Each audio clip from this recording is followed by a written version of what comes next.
बेटा इस सवाल में अपने से बोला है the magnetic moment of two bar magnet of same size are in the ratio. ठीक है, मैग्नेटिक मोमेंट इस रेशियो में है, तो m1 अपॉन m2 जिस रेशियो में है वो है 1:2। ठीक है, सेम साइज, सेम साइज दिया हुआ। ठीक है, when they are placed one over another and similar poles are together then time period of oscillation दिया है 3 सेकेंड। अच्छा, तो टाइम पीरियड, एक बार मैग्नेट, याद करो आज हम लोगों ने पढ़ा था एक बार मैग्नेट है उसके ऊपर दूसरा बार मैग्नेट है, जब हम दोनों को इसके ऊपर प्लेस कर देते हैं सेम पोल सेम साइड में रहते हैं, तो टाइम पीरियड का स्क्वायर किसके प्रोपोर्शनल था, under root of m1 plus m2 का। याद है क्या, दिया है 3 सेकेंड, जब रिवर्स किया जाए तो कितना हो जाएगा, तो टी डैश निकालना है अपने को। रिवर्स किया गया मतलब 1/1 माइनस m1 - m2 के बराबर। तो दोनों को रेशो ले लेते हैं हम लोग, T dash upon T is equal to यहां पर क्या आ गया, m1 प्लस m2, यहां आया m1 - m2।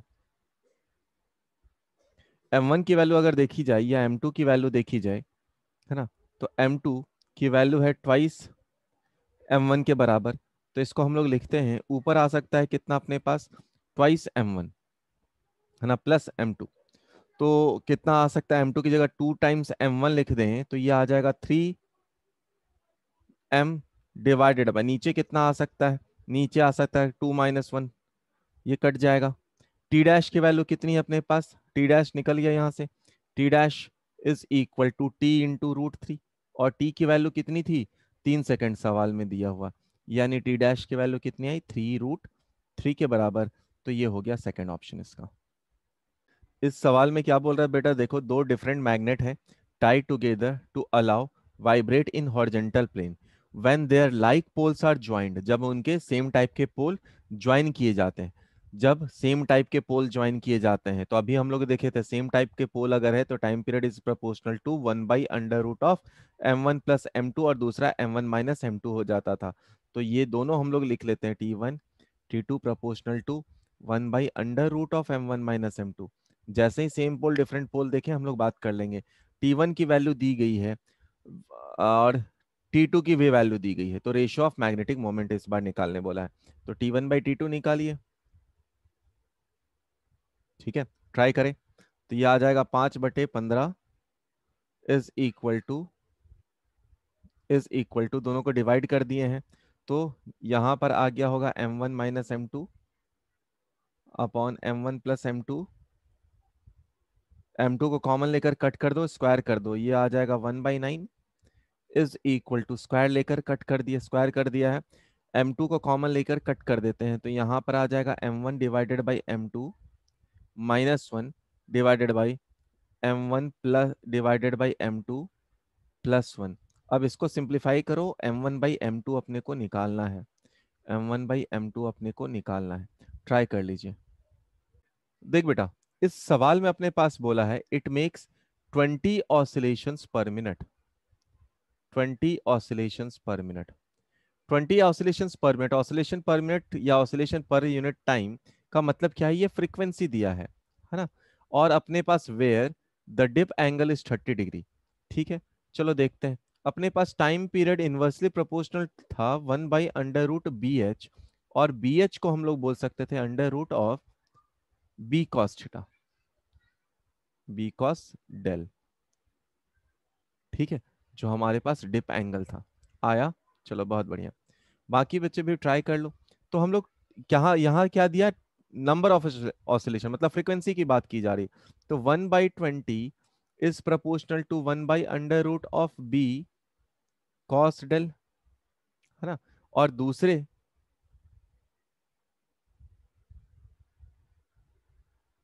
ठीक है, ये B1 आया, दूसरा अपने पास बोल रहा 1/15 ऑसिलेशन पर minute B2 into cos of del 2। तो इन दोनों को अगर हम लोग डिवाइड कर दिए तो अपना काम बन जाएगा, अपने को B1/B2 चाहिए।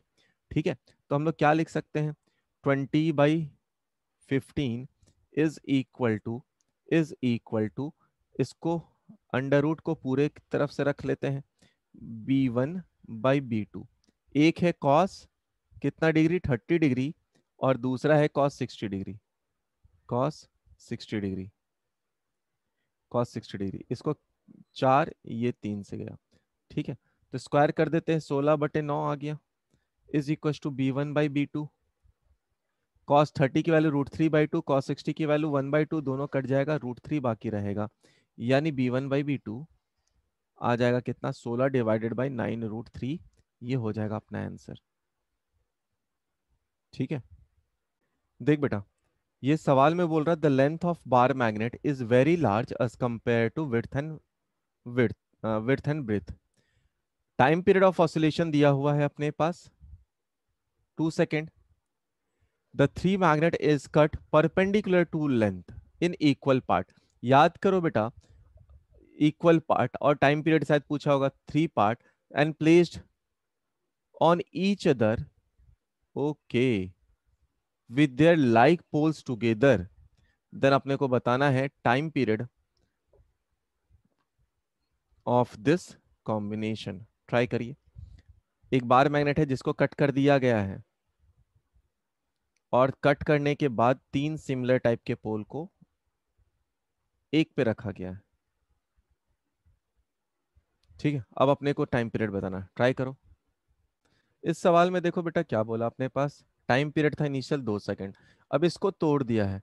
तो हम लोग एक कंसेप्ट पढ़े थे, अगर आप इसे तोड़ देते हैं तो जो मोमेंट ऑफ इनर्शिया होगा आई डैश, वो कितना हो जाएगा, initial I divided by N cube के फॉर्म में आ जाएगा, क्योंकि ये लेंथ के क्यूब के फॉर्म में होता है। आई जो होता है उसको हम लोग जब लिखते हैं तो density into area into L square, mass हुआ एल इंटू एल स्क्वायर, यानी ये I is directly proportional to L का क्यूब होता है, यहां से ये आता है। Similarly magnetic moment M dash is equal to, अपने को पता है कितना हो जाएगा, m/3 हो जाएगा। तो टाइम पीरियड डायरेक्टली लिखें तो वो किसके बराबर होगा, वो होगा अपने पास I/m, ठीक है, ये होता है। तो फर्स्ट के लिए तो हम लोग लिख सकते हैं this is equal to 2 second, ये पहला वाला था। अब आइए दूसरा लिखते हैं, T dash is equal to, तो नेक्स्ट बोल रहा है क्या, तीनों के एक के ऊपर एक रख दिया गया है, यानी कि 3 times I dash is equal to 3 times of M dash, यानी ये तो चला ही गया, यानी T dash is equal to कितना आया बेटा, आई डैश की वैल्यू क्या है, I/n³ डिवाइडेड बाई ये है m/n। तो इसको और सिंप्लीफाई करें तो टी डैश की वैल्यू कितनी आ गई बेटा, टी डैश की वैल्यू कितनी आ गई, ये आ गई अपने पास I/, यहाँ आया n² इंटू m के बराबर। इसको और सिंप्लीफाई करें तो टी डैश की वैल्यू आ गई 1/n √I/m के बराबर। √I/m फ्रॉम इक्वेशन 1, जो अपना इक्वेशन 1 था, इससे किसके बराबर है, 2 के बराबर है, यानी टी डैश की वैल्यू कितनी आई बेटा 2, n की वैल्यू कितनी है 3, तो 2/3 आया। ये हो गया अपना आंसर, ये हो गया अपना आंसर। देख बेटा क्या बोल रहा है, दो बार मैग्नेट है, इक्वल पोल स्ट्रेंथ का है, but one is twice as long as other. इसका मतलब क्या है कि मैग्नेटिक मोमेंट अगर एक का m है तो दूसरे का मैग्नेटिक मोमेंट हो जाएगा 2m, क्योंकि पोल स्ट्रेंथ इनटू लेंथ वही हो जाता है मैग्नेटिक मोमेंट। अच्छा, the shorted magnet is placed in tan a position. अच्छा, tan a पोजीशन क्या था अपने पास, याद करो, कुछ इस प्रकार का रखा गया होगा tan a पोजीशन में। अच्छा, the longer must be placed on the other side of the magnet for no deflection. No deflection, अब याद करो हम लोग इसका एप्लीकेशन में नो डिफ्लेक्शन का बात किए थे, तो कहाँ कैसा था, नो डिफ्लेक्शन के लिए अगर हम लोग बात करते हैं तो मैग्नेटिक मोमेंट क्या था, याद करो बेटा, तो मैग्नेटिक मोमेंट प्रोपोर्शनल था। नो डिफ्लेक्शन के लिए हम लोग बात करें तो मैग्नेटिक मोमेंट m1/m2 की अगर बात करें तो वो डायरेक्टली प्रोपोर्शनल आ गया था डी क्यूब के, यानी d1/d2 का क्यूब के आ गया था, ठीक है। आज सुबह याद करे थे, कहाँ से हम लोग क्या किए थे, b इज इक्वल टू लिखे थे BH tan थीटा। अगर सब कुछ सेम रह गया तो b की वैल्यू आई थी अपने पास μ0/4 पाई tan n था, तो 2m/d³ था, यानी सब कुछ कांस्टेंट है तो m is directly proportional to d³, ये बोल दिया था। तो यहाँ पर अपने पास आ गया। ठीक है, बस अब निकालना स्टार्ट करो। मतलब m अपॉन m2 जो कि है 2m is equal to D, छोटे वाले को रखा गया था ना, तो ये क्या है 20 का क्यूब डिवाइडेड बाई डी का क्यूब।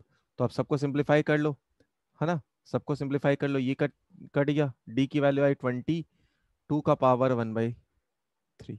ये हो गया अपना आंसर। इस सवाल को अगर देखें, इस सवाल को अगर देखें तो इसमें क्या बोल रहा है, needle of a deflection galvanometer deflect 60 degree due to a short bar magnet placed in tan A position। तो tan A position के लिए सब कुछ अगर हम लोग लिख लें तो क्या था, म्यू नॉट अपॉन 4 पाई, यहाँ पे था 2m, यहाँ पे था डी क्यूब, और इधर लिख सकते थे हम लोग B H into tan theta. ठीक है, बोल रहा है if the distance is doubled then deflection will be, मतलब बाकी सब कुछ सेम है, डिफ्लेक्शन और इसको बस देखना है अपने को, यानी कि tan theta is inversely proportional to 1/d³। अपने को बस ये देखना है, तो टेन 60 डिग्री अगर लिख लिए डिवाइडेड बाय टेन थीटा, ये देखना है अपने को, डिवाइडेड बाय, यहाँ पे अगर डी रखे हैं, यहाँ पर अगर डी रखे हैं हम लोग, तो हाँ अगर यहाँ पे डी क्यू रखें तो यहाँ पर कितना रखना अपने को, डिस्टेंस को डबल कर दिया गया है तो 2d का क्यूब रख देना है अपने को, यानी कि tan theta is equal to कितना आ गया, डी क्यू कट जाएगा, या आया 1060 अपॉन 8 के बराबर, यानी tan theta is equal to 1060 की वैल्यू √3 डिवाइडेड बाई 8। तो थीटा इज इक्वल टू आ गया अपने पास 10 इनवर्स √3/8।